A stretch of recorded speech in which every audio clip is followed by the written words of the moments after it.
to Joe Marquis Wagers. I am Joe Marquis. Today is Thursday, December 28th, 2023.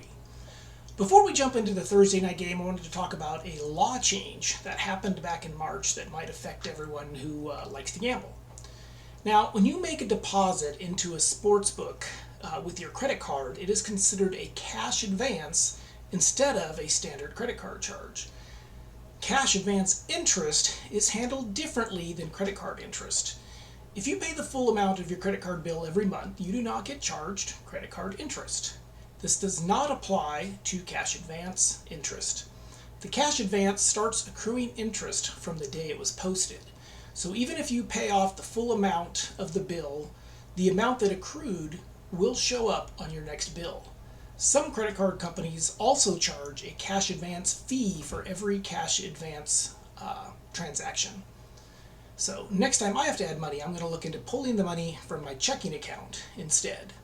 Of course, the best option is to just win big and never have to add money again. All right, tonight's game features the New York Jets at the Cleveland Browns. The Browns are favored by 7 and the game total is set at 34.5. This is the last Thursday night game of the year. They don't have it in Week 18 because they don't want to take a chance on one of those teams being in the playoffs and having the advantage of the extra day of rest in the playoff game. The weather is expected to be in the high 30s with a 64% chance of rain and little wind. Despite the difference in records, these teams are very similar. The Jets have won 2 of 3 and the Browns have won 3 in a row. Both teams have started 4 different quarterbacks this year. The Browns' defense is number 1 against the pass. The Jets' defense is number 2 against the pass. Both teams rank in the bottom third when it comes to turnover differential. This is why even though those great defenses, they're ranked 12th and 14th when it comes to scoring defense. Their offenses just continue to put their defense in short fields, and that's why they give up more points than yards. This is why I'm taking a flyer on the over. It's such a low number. I'm banking on one or the other offense to make a mistake and give the other team's offense opportunities to score in the red zone.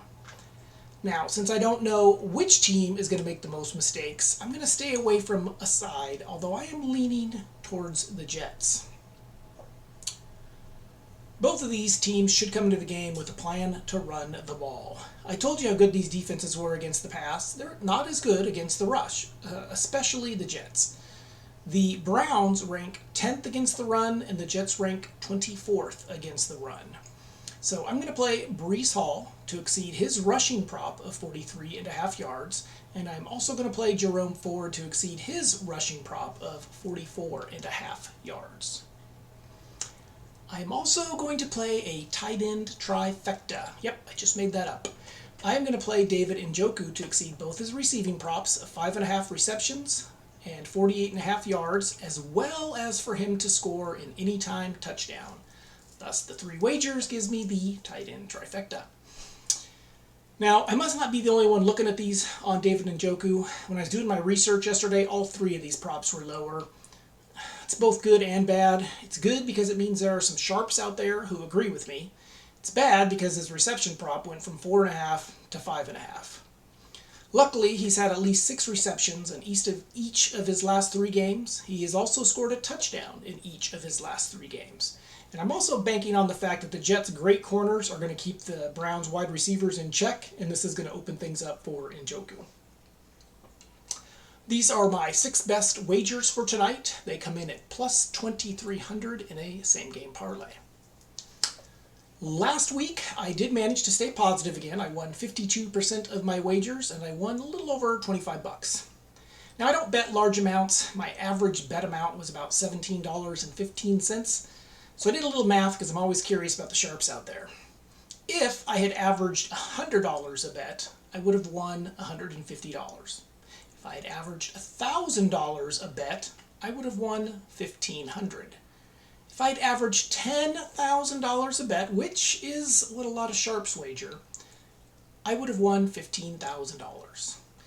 So my average for the season is still at just 52%, so I am not ready to make that jump yet. I still have a lot to learn, and there is obviously room for improvement.